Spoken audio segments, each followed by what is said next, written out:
Hello, welcome back to the Evergreen RX. I'm your host, Hayden, licensed mental health therapist, Cancer Moon, and the first to get deep at any party.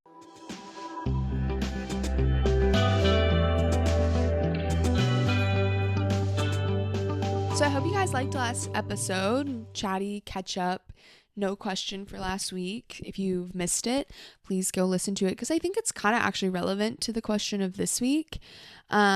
So let me know your thoughts on that. But I have a lovely listener question that I want to get into you guys. But I have a lovely listener question that I want to get into with you guys because it feels so relevant. I'm like, woo, girl, do I have an answer? I don't really know. I mean, I have things to say, but I don't have a solution, which I never have a solution. That's not the point. But like, yikes, it's about overstimulation and just like scrolling and keeping ourselves busy and multitasking. And like, I do this every day of my life. I literally did it before hitting record on this podcast. I like got everything set up. I'm ready to record. Come on, girl, let's get the work done. And I opened up YouTube and I started watching a YouTube video. Why? There's a lot of reasons why, which I'll talk about, but like still, it's fucking annoying. So yeah, I'm excited to get back into answering a question this week. As always, if you guys want to send me yours, send it to theevergreenrx@gmail.com or text me, call me, leave me a voicemail at 512-655-9888. I would love to hear your question and your lovely voice. And as always, you know my disclaimer, it's at the bottom of the podcast description if you want to read it. But in short, I am not trying to give solutions or answers. This is not prescriptive. It's kind of a play on my podcast title, which is The Evergreen RX, because I want to actually break down and move away from being prescriptive, telling you what to do, having all the answers. I really want to just share my thoughts and what I've experienced and what I've learned through being a therapist, through reading a ton of self-help books, through listening to a ton of podcasts, and through doing like 10 years of therapy. And share it with you because like that's how I've learned. It's so important, but also let you kind of make your own decisions and take what works for you. And yeah, I don't know all the context. I'm sorry if I make an assumption or say something that's not relevant to you or not relatable to your life or feels exclusionary in any way to you.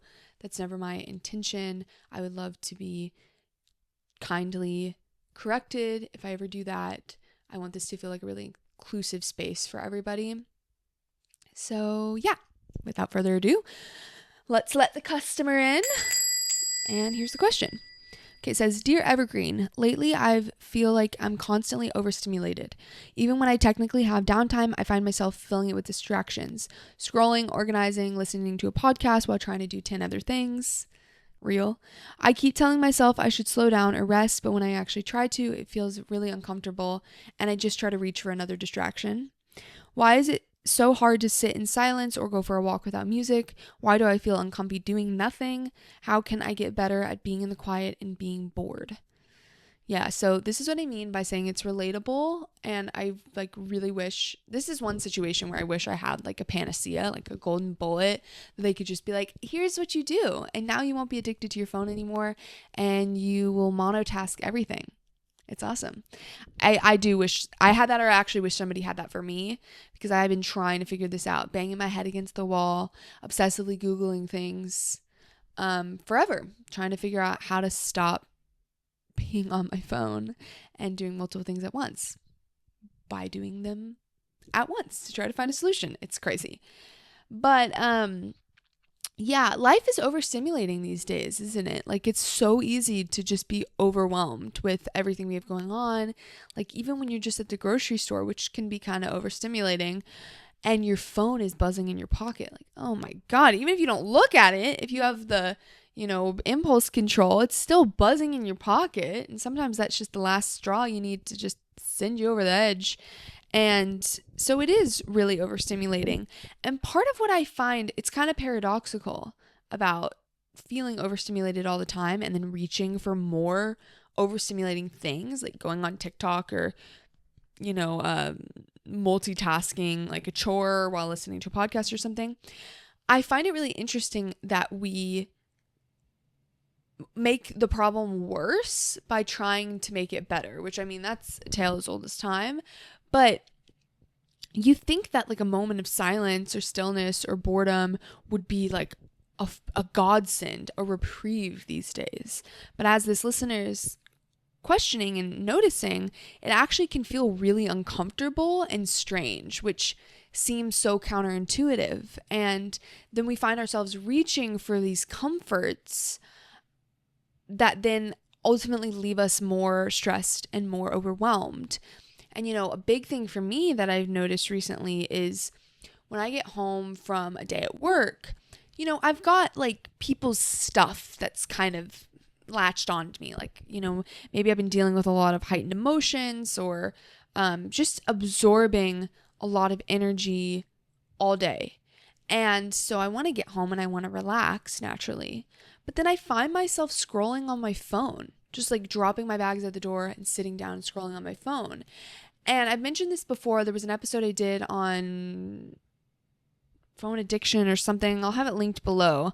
I talk about kind of like the blunt force we try to smack ourselves with by using our phones to try to relax. But I'll find myself doing that. And I realized recently, I was like, oh, I'm trying to regulate myself. Whatever it is that maybe came up for me emotionally that I had to table when I was at work, now that I have the space for it, that's really uncomfortable. And I'm trying to regulate kind of in the wrong ways. I'm trying to help calm myself down instead of actually sitting with what's coming up or noticing and getting curious with myself.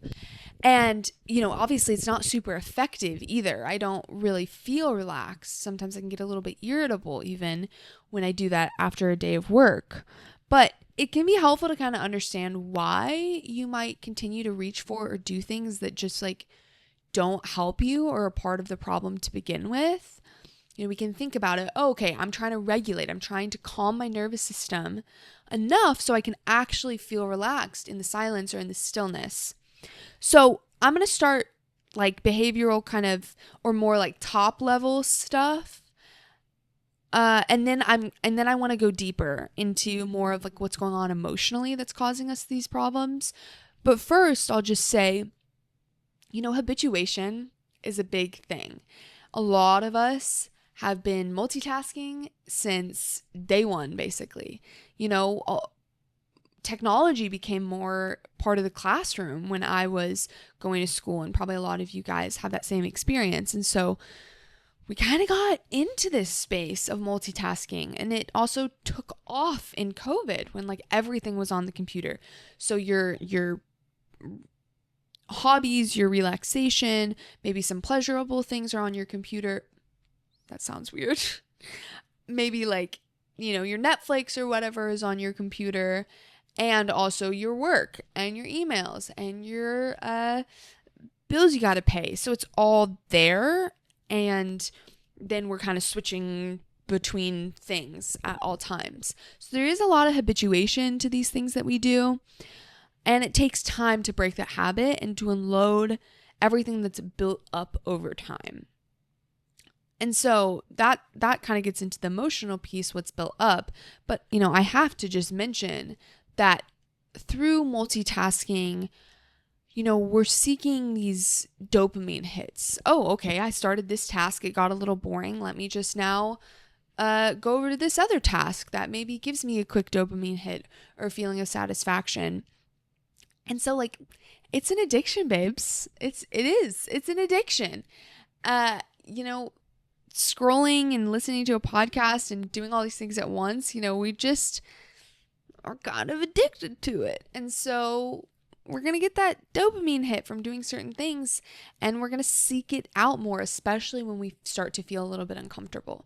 And this is the part that I haven't quite hacked, but I know there's ways to work on it. Obviously, sometimes it's not the thing I want to do. It's like the last thing I want to do, but like developing tolerance for that discomfort is really the way out of it. But, all I can fathom right now on how we do that is to have some like willpower to help us just not do the thing we always do, to clean the dishes in silence instead of always putting on a TV show like we do. It's just takes some willpower, which it's tough. It's really tough. I struggle with it a lot. Sometimes I think it can help a little bit to not make it such a big deal. Like if you do find yourself scrolling, trying to kind of numb out when you're at work, or, if you just can't resist putting on music when you go on your walk, like just try not to make it such a big deal. Because I think sometimes when we feel like something is taboo or feel deprived of it, then that makes us crave it more, and it kind of creates this like real desire around it. And so, then we want to cling to it longer. And we also want to cling to it longer to avoid the onslaught of criticism we might get or the judgment we might feel for ourselves for doing it again. So, I think it can be helpful to not be so hyper focused on trying to change this behavior, but just like gently inviting yourself, like maybe this time I could try to leave my phone in the living room when I go to the bathroom. Let's see. And if you're like, I really don't want to do that, okay, just let it go that time maybe. Like I think since there isn't any perfect solution, if we don't feel that we're going to be deprived of something, it might actually help take some of the intensity out of how much we crave it. Because also, like I said, with that flood of criticism, that is really undesirable and really uncomfortable. And so we're going to try to avoid it. I have a whole episode on self-compassion that I think would be really great to listen to if you do struggle with a really tough inner critic. I'll link it below. But yeah, so that's kind of what I have to say about the more top level side of things. But if you're seeking something a little deeper, then let's go a little deeper. And so one of the big things I hear in this question is like, how do I relax? Like even when I have downtime, like I just can't seem to relax. I just keep maintaining this level of overstimulation, even when it's self-imposed. So this makes me think about the nervous system and why it can be so hard for us to relax, because sometimes our mind and our body, they're not in sync. That's why you can go to a wonderful beach for a week-long vacation and not feel relaxed, because your mind might be like, hell yeah, I'm on board, I want this, but your body is saying something isn't safe here, something isn't okay, so I can't relax. And it can be a really frustrating thing, and we try to force ourselves into relaxation sometimes, which can honestly make it worse. So, there are ways to help this. One, just understanding like, okay, my body is holding this tension for some reason. It's not able to fully soften. So, you can tell yourself things like, it's okay. It's okay to relax here. This is a space in which I can relax, or I can put my guard down, or I can just really let myself soften. Also, rhythm really helps, like rocking, shaking, dancing, feeling your heartbeat. Rhythm is very calming to the body. Taking big breaths, big exhales, big yawns helps our body kind of move into that more rest and digest space. Grounding is wonderful. Being able to go put your feet on the grass or in like a body of water, something that really grounds you into your senses. But really the breath is your best friend when it comes to trying to alert the body that it's actually okay for it to start to relax a bit. And the goal doesn't have to be like full, like I'm melting into the couch, I'm so zen moment. Like it can just be if you notice tension in your jaw and you just relax your jaw a bit and you massage out the muscles. It feels a little bit easier. Like let's not set the bar too high here. The other thing would be that we're afraid to feel. So this is the crux. This is the meat. This is the part that I know cognitively I struggle with on a deeper level. This is what I mean when I'm like, I think I know what would help me relax. I think I know what would help me be more comfortable in not doing anything right now. And yet I don't want to do it because it means trying to feel into my feelings and figure out what's going on. And it might be something I don't want to feel. So not very pleasant. This is why we can stay busy to avoid things. So if there's something that you are motivated enough to avoid, you're going to keep yourself busy no matter what. So that can be the system that's operating a little bit more. You might be trying to work all behaviorally. Why can't I stop? Why can't I seem to just sit in silence? I feel so uncomfortable when I'm laying down for bed and there's no noises or whatever.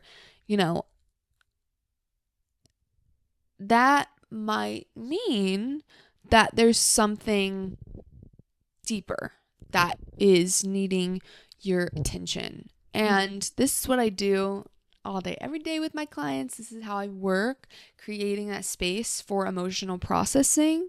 We have a lot of good reasons to be afraid of our emotions, to have stories built up around them, what's okay to feel, what's not okay to feel. It can generate a lot of anxiety for us, and anxiety kind of lends itself to a sense of urgency and immediacy, and can convince us that other things, all these 10 things we are doing right now are all equally important and they all need to happen right now. And it can keep us in that top level space while ignoring the feelings below it.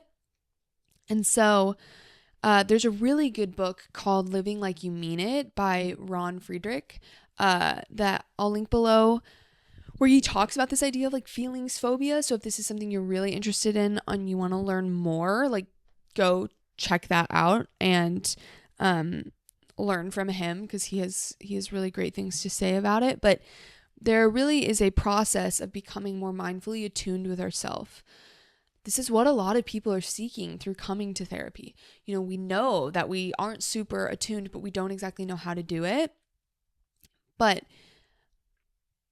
beginning that process, whether by yourself or with someone else, beginning that process of becoming attuned to noticing when you feel a little sad or when you feel angry or something is scary, and or even when something is really joyful and you're so excited about it, and maybe there's a part of you that wants to pull away from that feeling because it can be really intense, or we have had experiences where excitement led to disappointment, things that can make us a little bit more averse to feeling. If we can start to become more aware, name what's going on for us, maybe notice in that silence, or when you go on a walk without any music, noticing if anything is coming up for you and getting curious with it and spending some time with it to see maybe it can kind of loosen and start to dissipate. And over time, as we do that more, we can find more comfort or more solace in staying focused on something, on one thing at a time, in having a pause or a break, a moment to just look out the window and focus on your breath. We might find more peace and solace in doing those things. And also in my last episode, I think I touch on this a bit, but we can reframe sometimes. What is it that we want to do with our life? That feeling that we get convinced that all of these tasks that we're multitasking on are all super important. Maybe some of them actually aren't so important and wouldn't matter so much if we just put that to the side and we took a moment, or we just focused on one thing at a time. Life is one big, long, constant project, journey, adventure. And so it's ever evolving. There might be times where you're feeling a little bit more caught up and you just can't slow yourself down. And as we know, maybe that means that your nervous system is a little bit more revved up, and it's going to take some more intentional effort and time to really calm it down and, know it's time to relax. There's also moments in our life where things just are stressful and we're probably not going to relax because our body has a really awesome survival mechanism and really values our safety. And so if we're in a stressful or difficult situation, it's going to keep some of those guards up to keep us safe. But yeah, it's an ever evolving process. I would absolutely love to hear if I didn't mention something that you think is really helpful for being more comfortable in boredom or in the quiet, for not being distracted all the time, not reaching for like 7 things at once, and being able to kind of calm down when we're feeling overstimulated. So please comment below so that everybody else listening to this episode can check it out and learn from you as well. And yeah, if you found this helpful, send it to a friend. And send me your questions, please, at 512-655-9888. I would love to chat with you in a future episode. So, all right. Take care, guys.